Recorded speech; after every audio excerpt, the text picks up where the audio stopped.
My channel.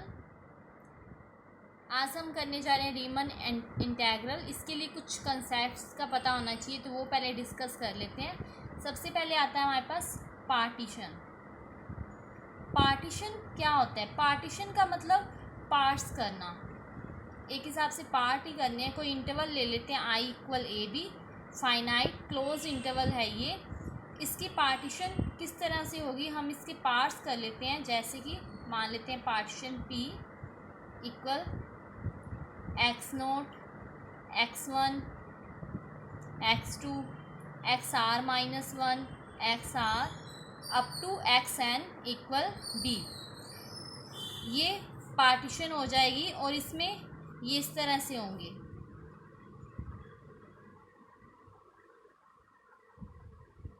xn। अब इसके सब इंटरवल ले लेंगे। i1 = x0, x1, i2 = x1, x2, i3, x2, x3। इसी तरह से ir, xr-1, xr और in हो जाएगा xn-1, xn। तो i को लिख सकते हैं हम ab = union of r1 to n ir, तो union r1 to n xr-1 xr। जैसे कि ये तो ठीक है, जनरल था। अगर मान लो हमारे पास कोई इंटरवल है इस तरह का, तो इसकी पार्टीशन किस तरह से करेंगे?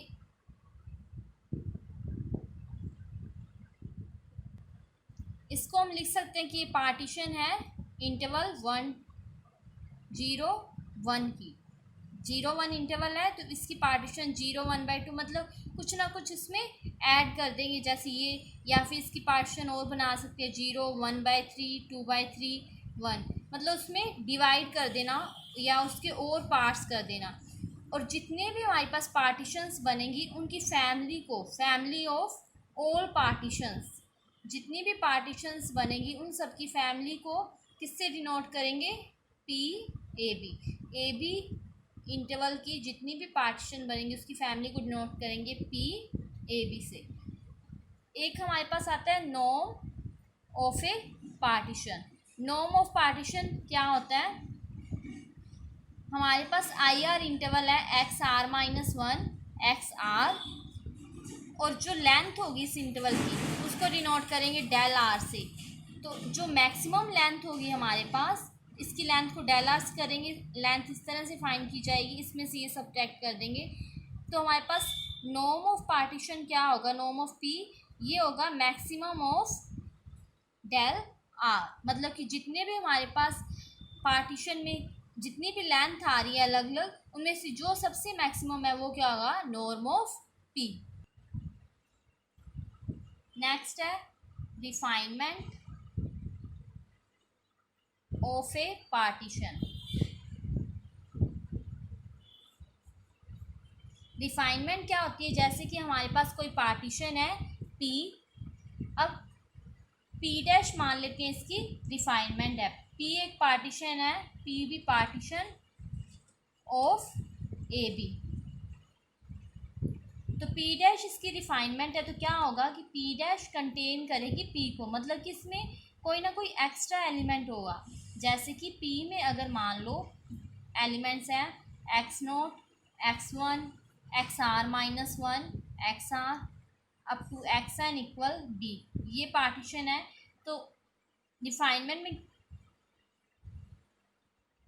ज़्यादा पॉइंट हो सकते हैं, तो इसमें मान लेते हैं एक ही पॉइंट एक्स्ट्रा है, मान लेते हैं एक्साई। कितने भी पॉइंट्स एक्स्ट्रा हो सकते हैं, तो ये मान लिया ये अब इसमें एक्स्ट्रा पॉइंट है, तो ये वाली पार्टीशन में ज़्यादा एलिमेंट हो गए, पर इसमें ये वाले पॉइंट भी तो सेम है ही। इसलिए ये जो रिफाइनमेंट होती है हमेशा पार्टीशन को क्या करती है? कंटेन करती है। जैसे एग्जांपल के लिए देख लेते हैं, हमारे पास 1, 3 एक इंटरवल है, इसकी एक पार्टीशन ले लेते हैं 1, 2, 3, ये इसकी पार्टीशन है। तो इसकी रिफाइनमेंट 1, 1.5, 2, 3, ये इसकी रिफाइनमेंट हो सकती है, क्योंकि ये इसको कंटेन करिए, इसके वाले सारे एलिमेंट तो इसमें है ही। पर अगर मान लो कुछ इस तरह का हो, ये है, तो ये रिफाइनमेंट नहीं हो सकती इसकी, क्योंकि इसमें ये वाले सारे एलिमेंट नहीं है। जैसे कि इसमें अब 2 नहीं है, तो इसलिए ये इसकी रिफाइनमेंट नहीं है। अगर हमारे पास P1 एंड P2 दो पार्टीशन है ऑफ AB, और P1 और P2 जो हैं वो दोनों सबसेट्स होंगे P1 यूनियन P2 के, ये इसकी रिफाइनमेंट है। तो ये दोनों इसके, क्योंकि इसमें P1 और P2 दोनों के एलिमेंट्स आएंगे, इसलिए ये इसके सबसेट्स होंगे। इसलिए हम लिख सकते हैं P star equal P1 union P2, इसको P स्टार मान लिया। ये क्या है, कॉमन रिफाइनमेंट है of A, common refinement of P1 and P2। इसके बाद नेक्स्ट देखते हैं upper sum and lower sum. Upper and lower सम।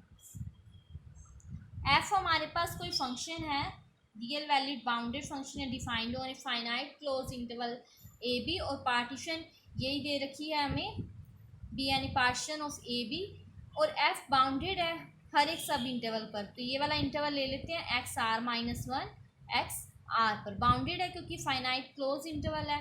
तो लेट कर लेते हैं कि स्मॉल एम आर, ये क्या ग्रेटेस्ट लोअर बाउंड है of F in x are minus 1 x r, और कैपिटल एम आर ये लीस्ट अपर बाउंड है of F in x are minus 1 x r में।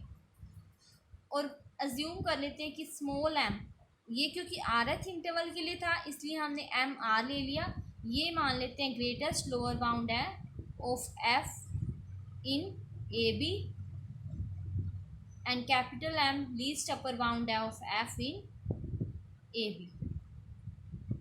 अब हमें पता है कि जो एम होगा वो लेस देन इक्वल होगा एम आर, क्यों, क्योंकि हमारे पास इंटरवल है ए बी, तो इसका जो ग्रेटेस्ट लोअर बाउंड होगा, इसका ग्रेटेस्ट लोअर बाउंड कहीं, ग्रेटेस्ट लोअर बाउंड मतलब सबसे छोटी वैल्यू होती है, इसलिए इसका जो होगा वो इसके वजह से छोटा ही होगा, क्योंकि ये तो यहाँ पे बीच में आके है, इसलिए ये लेस देन इक्वल होगा एम आर।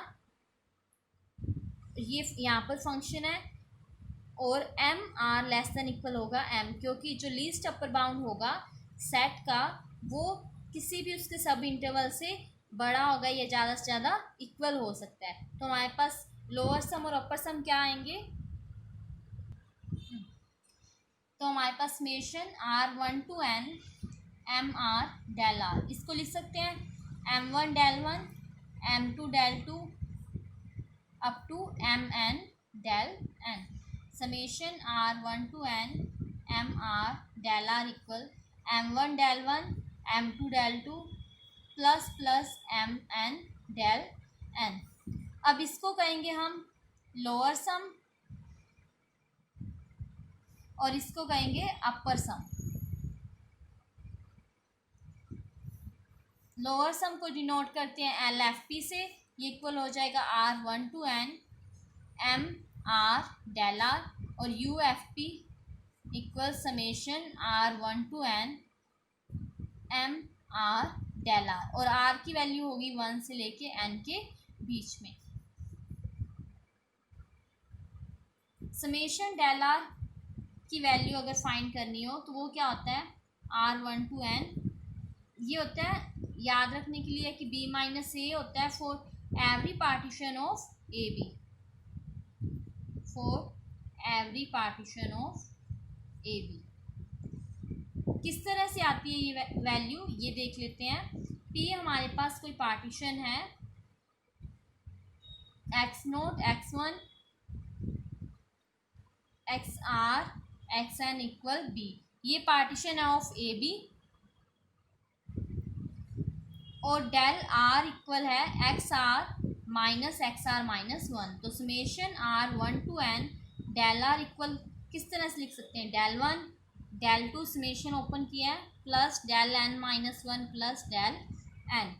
तो डेल 1 क्या होगा, हमने इंटरवल लिए थे I1 equal X note x1, I2 equal x1 x2, इसी तरह से In था x n minus one x n, तो ये हो जाएगा डेल वन क्या आएगा x one minus x naught plus del two x two minus x one plus ये आएगा x n minus two minus x n minus one plus x n minus one n minus x n minus one, यहाँ पे x N आएगा, तो यहाँ से ये cancel हो जाएगा। इसी तरह से एक्स टू आगे वाले से कैंसिल होगा, एक्स एन माइनस वन इससे ये कैंसिल होते जाएंगे, यहाँ पे एक्स एन नहीं ये कैंसिल होगा, तो हमारे पास बचेगा x n minus x naught, और पार्टीशन में एक्स एन क्या होता है बी और एक्स नोट इक्वल ए, तो यहाँ से आ जाएगा summation are one to N del are equal B minus A.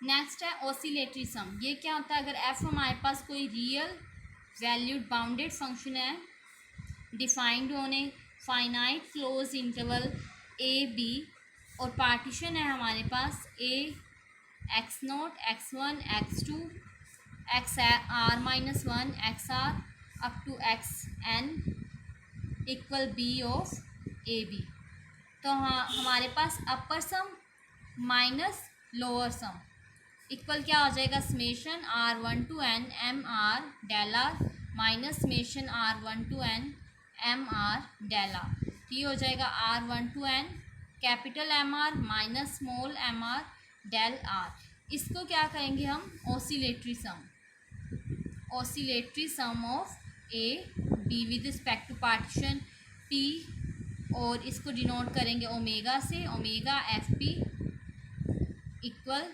Summation R one to n m r minus m are del r, इसलिए हमारा ओमेगा एफ पी इक्वल हो जाएगा u F p minus l f p. इस तरह से हम oscillatory sum find कर सकते हैं। नेक्स्ट एक थ्योरम कर लेते हैं, let F P a real valued bounded function defined on a finite close interval A B and P be any partition of A B, then lower sum less than equal upper sum. ये prove करना है, तो सबसे पहले हमें क्या करना होता है, सबसे पहले पार्टीशन कंसीडर करेंगे A equal X naught x one X two X are minus one x are x N equal B, be any partition of A B. हर एक थ्योरम में यही करना है कि मोस्टली पहले पार्टीशन कंसीडर करनी होती है, उसके बाद हमें क्या करना है लीस्ट अपर बाउंड और ग्रेटेस्ट लोअर बाउंड कंसीडर करने हैं। तो इसका लीस्ट अपर बाउंड ये मान लेते हैं कैपिटल एम आर, यही मानते हैं, और स्मॉल एम आर मान लेते हैं greatest lower bound of F in x are minus one x r इस इंटरवल पे। तो अब क्या हो जाएगा m r less than equal m r, क्योंकि जो ग्रेटेस्ट लोअर बाउंड होता है वो छोटी वैल्यू होती है और लीस्ट अपर बाउंड बड़ी वैल्यू, इसलिए ये क्या होगा इससे लेस देन होगा, इधर इसके आसपास होगा कहीं लीस्ट अपर बाउंड और इधर वाली साइड ग्रेटेस्ट लोअर बाउंड। दोनों साइड क्या करेंगे डेल आर से multiply, m are del r less than equal m are del r. Del r क्या होगा ग्रेटर देन इक्वल 0 होगा, क्योंकि ये इंटरवल क्या है इसमें इंक्रीज हो रही है वैल्यूज़, तो बड़े में छोटा माइनस करेंगे तो ये ग्रेटर देन आएगा। अब क्या करेंगे समेशन ले लेते हैं, इन सभी इनइक्वालिटीज़ का सम कर लेते हैं, तो आ जाएगा summation are one to n m are del r less than equal summation are one to n m are del r. ये क्या होता है हमारे पास एल एफ सी मतलब लोअर सम, और ये होता है upper sum U F P. यही प्रूव करना था, हैंस प्रूव। तो ये था concept of lower sum and upper sum, और ये उससे रिलेटेड थ्योरम। अगर आपको मेरी वीडियो अच्छी लगी हो तो ज़्यादा से ज़्यादा लाइक करें, शेयर करें और कमेंट करके बताएं कैसी लगी, और चैनल को सब्सक्राइब करना मत भूलिए। Thank you.